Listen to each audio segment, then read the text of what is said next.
Bienvenue dans Info Hebdo, l'info du Nord sélectionnée, recherchée, sourcée par nos journalistes de Média Ténois. Chaque semaine, ils vous expliquent les sujets qui ont fait l'actualité.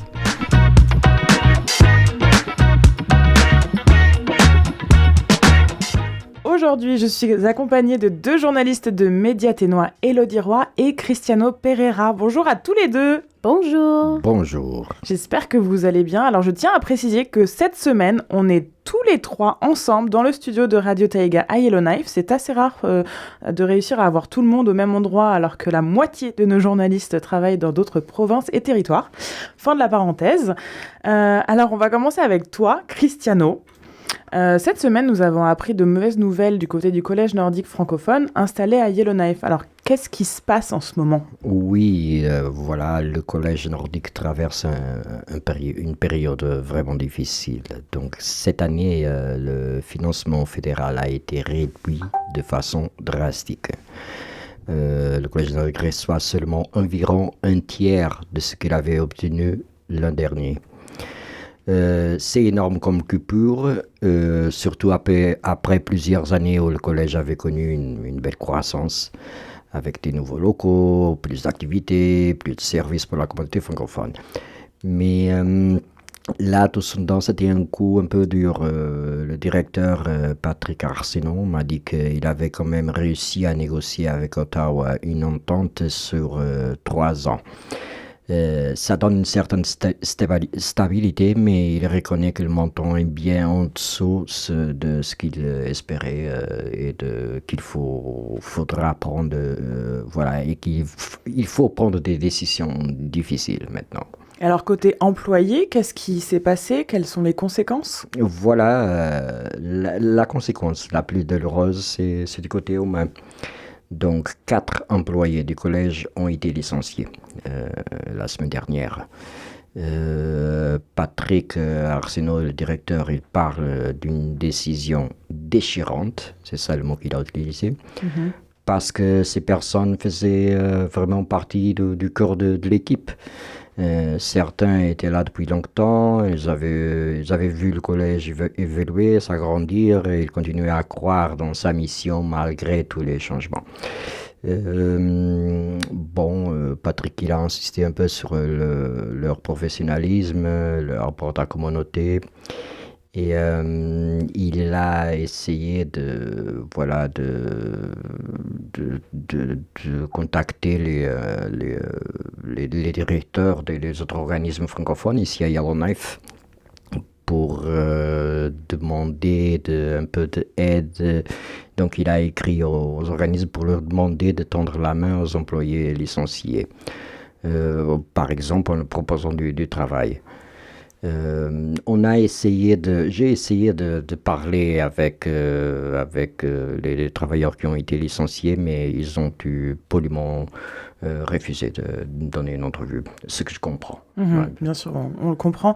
Alors, c'est une décision déchirante, comme tu disais, pour le directeur. Alors, comment la communauté a réagi face à cette crise, comme on peut le dire ? Oui, le directeur veut d'abord rassurer que le collège va continuer, il ne va pas fermer ses portes, non.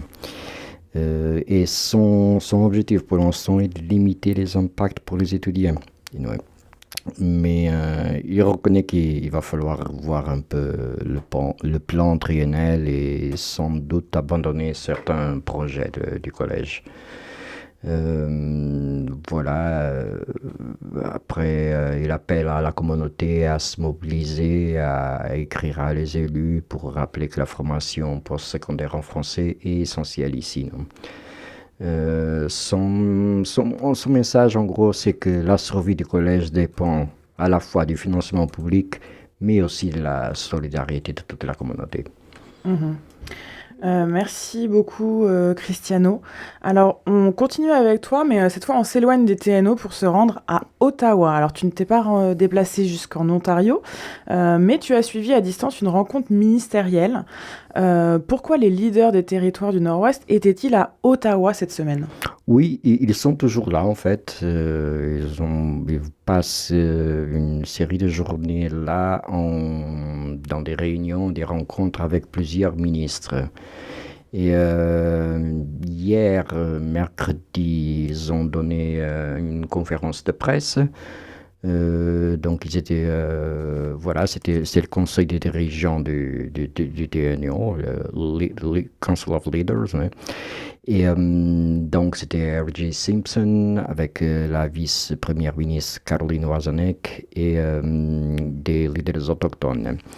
Pendant la conférence de presse, c'était la ministre Caroline Wazanek qui a plus insisté sur l'urgence d'investir massivement dans les routes, l'énergie, le logement et les minéraux critiques. Elle a en gros replacé tout le débat dans un contexte géopolitique et en gros elle a dit chaque Canadien devrait se demander pourquoi on ne construit pas dans le Nord en ce moment. Donc l'idée c'est que l'absence de route vers l'Arctique et le fait que le TNO ne soit pas relié au réseau énergétique nord-américain pose même des questions de sécurité nationale. Est-ce qu'il y a eu des projets concrets qui ont été présentés et qui sont présentés comme prioritaires? Oui, le Premier ministre R.J. Simpson, il a parlé de 3 grands chantiers. D'abord, un corridor économique et sécuritaire de l'Arctique, que relierait le TNO au Nunavut par route. Ensuite, le projet de l'autoroute de la vallée de Mackenzie. Donc c'est quelque chose d'essentiel pour désenclaver des communautés fragilisées par les changements climatiques, comme on a tous vu, surtout ces 2 dernières années. Enfin, il a parlé aussi de l'expansion hydroélectrique de Tolson. C'est un projet qui soutiendra la transition énergétique. Pour R.J. Simpson, ce ne sont pas de simples projets locaux, mais des véritables projets de construction nationale. C'est ça le mot qu'il a utilisé. Donc, capable de renforcer la souveraineté du Canada dans l'Arctique et de donner un rôle central aussi au gouvernement autochtone. Et d'ailleurs, donc, quelles ont été les réactions de ces chefs autochtones au conseil? Du conseil, pardon. Oui, ils ont parlé, ils ont rappelé à Ottawa que le Nord est plein de potentiel, mais qu'il faudra quand même trouver le bon équilibre. Denis Godet, il a même dit que le Nord peut devenir un élément majeur de l'économie canadienne parce que nous avons sans doute tous les minéraux nécessaires pour faire tourner ce pays. C'est exactement ce qu'il a dit. Il a aussi souligné qu'on ne peut pas quand même sacrifier la culture, la langue et les liens du territoire. Donc, le chef des données Yellowknife, Ernest Betsina, il a comme mis en garde contre les effets du futur corridor routier sur la migration du caribou, qu'il décrit comme une véritable source de vie pour son peuple. Gary Barley de la Nation Métis, il a rappelé que ses membres négocient depuis 30 ans sur les terres et l'autonomie gouvernementale et qu'ils voulaient finaliser sur ces dossiers pour bâtir leur propre économie. Très bien, merci beaucoup Cristiano. Et je vous rappelle qu'on a un très bon article qui explique justement ce corridor qui avait été fait par Denis Lord sur notre site. Donc n'hésitez pas à y jeter un coup d'œil. Maintenant, on revient à Yellowknife avec toi, Élodie. Merci d'être avec nous aujourd'hui. Oh, merci de m'avoir invité. C'est vraiment un honneur d'être ici, honnêtement. Un honneur. Je peux pas dire mieux. Je peux pas mentir. Honnêtement, je voulais vraiment participer à cette émission-là. Alors, tu as écrit un article au sujet d'un événement organisé par la Fédération franco-ténoise, la FFT pour les intimes. L'organisme présentera le 15 octobre, donc le mercredi, le court-métrage Holy Angels au Collège nordique. Est-ce que tu peux nous rappeler de quoi ce court-métrage parle et pourquoi c'est important de le voir ou le revoir? Oui, et bien sûr, Holy Angels est un court documentaire du réalisateur J. Cardinal Villeneuve, sorti en octobre 2017. Alors, ça fait un petit bout, mais quand même, ça change pas que c'est quand même assez puissant comme documentaire. Il donne la parole à Lena Wandering Spirit, une survivante des pensionnats autochtones. Et dans ce court-métrage, elle raconte son vécu des pensionnats et avec tant de courage qu'on sent toute la douleur et la force qu'elle porte en elle. Mais ce qui rend le film vraiment marquant et à revoir absolument, c'est sa simplicité, je trouve. Honnêtement, il n'y a pas d'artifice ou de grandes scènes de combat ou de violence. C'est très simple, très minime, mais c'est juste un témoignage vrai, humain, et qui nous ramène à l'essentiel, à la mémoire et à la guérison. Je me souviens de la première fois que j'avais vu ce documentaire. J'étais en dernière année de mon secondaire, 12e année. Et j'ai vu beaucoup de films et de documentaires de ce style qui parlent de ce sujet des pensionnats. Mais je trouve que ce documentaire-là, Holy Angels, c'était vraiment lui qui m'avait vraiment marqué et vraiment ouvert les yeux. Ouais, le plus marquant. Alors, on est à quelques jours de la journée de la vérité et de la réconciliation qui a eu lieu, je le rappelle, le 30 septembre dernier.